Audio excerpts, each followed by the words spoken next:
132వ కీర్తన 11వ వచనం నుండి చివరి వరకు చదువుకున్నాం.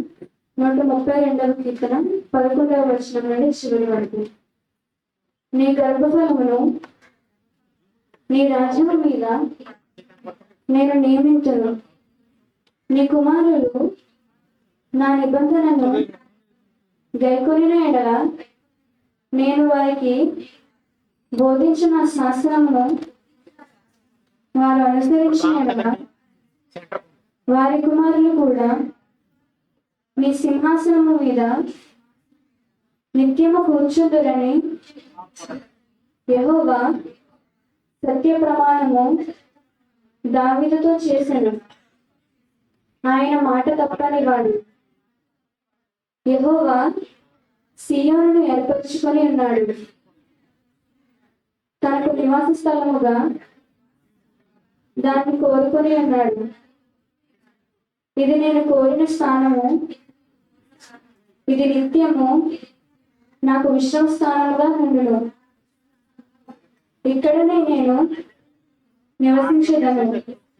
దాని ఆహారమును నేను నిండారులుగా దీవించదను. దానిలోని బీదలను ఆహారముతో తృప్తిపరచదను. దాని యాజకులకు రక్షణను వస్త్రముగా ధరింపజేసేదను. దానిలోని భక్తులు దగ్గరగా ఆనందగానం చేసేదను. అక్కడ దావీదు నాకు కొమ్ము మలగజేసేదను. నా అభిషక్తుని కొరకు నేనచ్చట దీపము సిద్ధపరిచి ఉన్నాను. అతని శత్రువులకు అవమానమును వస్త్రముగా ధరింపచేసేదను.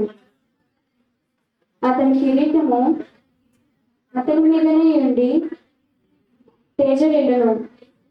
తేజరిల్లును అనను. దయచేసి అందరూ కూర్చోండి. మనం ఆలోచిస్తున్నట్లయితే దావీదు గారి జీవితంలో ఆయన ఒక్కసారి తప్ప మరి ఏ విషయాల్లోనూ ఆయన ఎప్పుడు తప్పు చేయలేదు.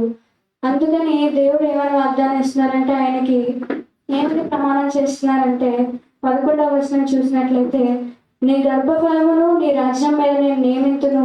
నీ కుమారులు నా నిబంధనను గైకొని ఎడల నేను వారికి బోధించు శాసనమును వారు అనుసరించిన ఎడల.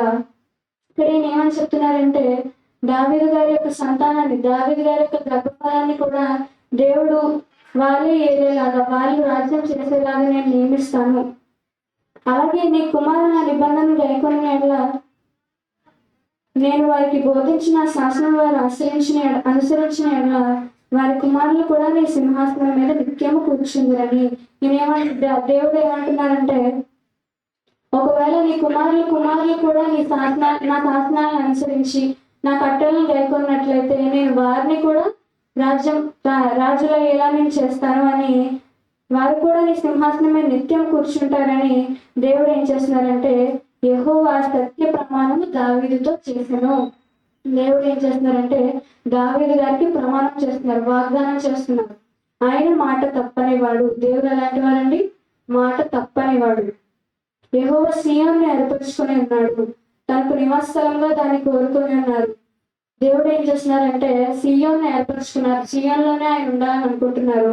అలాగే మన కింద వచనాలు చూసినట్లయితే దేవుడు సీయోన్ని ఆశీర్వదిస్తున్నట్లు, దాన్ని దీవిస్తున్నట్లు, అలాగే దానిలో ఉండే ప్రజలందరూ కూడా ఆహారంతో తృప్తిగా ఉంటారని, అక్కడ ఉండే యాజకులు కూడా రక్షణ కలిగి ఉంటారని, అక్కడ ఉన్న భక్తులందరూ కూడా చాలా ఆనందంగా సంతోషంగా అక్కడ వారందరూ కూడా మంచిగా ఉంటారని సీయోను దేవుడు దీవిస్తున్నారు. 17వ వచనం చూస్తున్నట్లయితే అక్కడ దావీదునకు కొమ్ము మలగ చేసేదను. నా అభిషక్తుని కొరకు నేను అష్టొక దీపం సిద్ధపరిచి ఉన్నాను.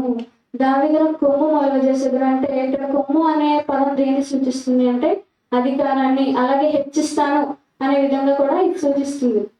దావీదుని దేవుడు హెచ్చిస్తాను అంటున్నాడు అనమాట. ఎలాగంటే అతని పిల్లలు, అతని సంతానమే తర్వాత రాజులుగా, తర్వాత యూదా వంశాన్ని ఏలుతారని ఇక్కడ దేవుడు చెప్తున్నాడు. అలాగే అతని శత్రువులకు అవమానం వస్త్రంగా ధరింపజేసేదను. అతని కిరీటం అతని మీదనే ఉండి తేజరిల్లును. దావీదు గారి యొక్క సంతానమే ఏలుతుంది అని చెప్తున్నారు అనమాట. ఒక విధంగా మనం ఆలోచించినట్లయితే యేసుక్రీస్తు వారు ఎవరి సంతానం అండి? ఎవరి సంతానం ఆయన? దావీదు గారి సంతానం. రోమీయులకు రాసిన పత్రికలో మనకు మాట ఉంటుంది, ఆయన శరీరం విషయంలో ఎవరి కుమారుడైనా ఎవరి సంతానం అయినా దావీదు గారి సంతానం. మరి యేసుక్రీస్తు వారి యొక్క రాజ్యానికి అంతం ఉందా?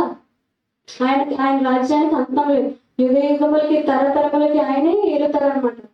కాబట్టి మనం కీర్తన బట్టి ఏం అర్థం చేసుకోవాలంటే దేవుడు దావీదు గారిని హెచ్చిస్తున్నారు.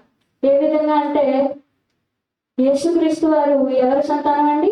దావీదు గారి సంతానం. అంతటి గొప్ప రాజు, దేవుని ప్రియ కుమారుడు ఎవరి సంతానంలో పుట్టారు? దావీదు గారి సంతానంలో పుట్టారు. అంత గొప్ప అవకాశాన్ని దేవుడు దావీదు గారికి ఇచ్చారనమాట. దేవుడు అంతలా దేవుడు దావీదు గారిని హెచ్చించారు. ఎందుకు? ఇష్టానుసారుడైన మనుష్యుడిగా బ్రతికాడు ఆయన. ఒకవేళ మనం కూడా దేవుని ఇష్టాన్ని అనుసరించి దావీదు గారి లాగా దేవుడి కోసమే బ్రతికినట్లయితే దేవుడు ఏం చేస్తాడంటే మనల్ని కూడా హెచ్చిస్తాడు, మనకి పరలోకాన్ని ఇస్తాడు. తన నామమును బట్టి చూపించిన ప్రేమను మరచిటకు దేవుడు అన్యాయస్తుడు కాదు.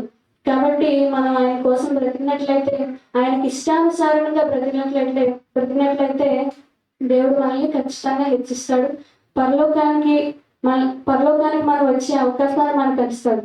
కాబట్టి మీరందరూ ఆయనకి ఇష్టం వచ్చినట్లుగా బ్రతుకుతారని కోరుకుంటున్నాను. అందరూ లేచి నిలబడినట్లయితే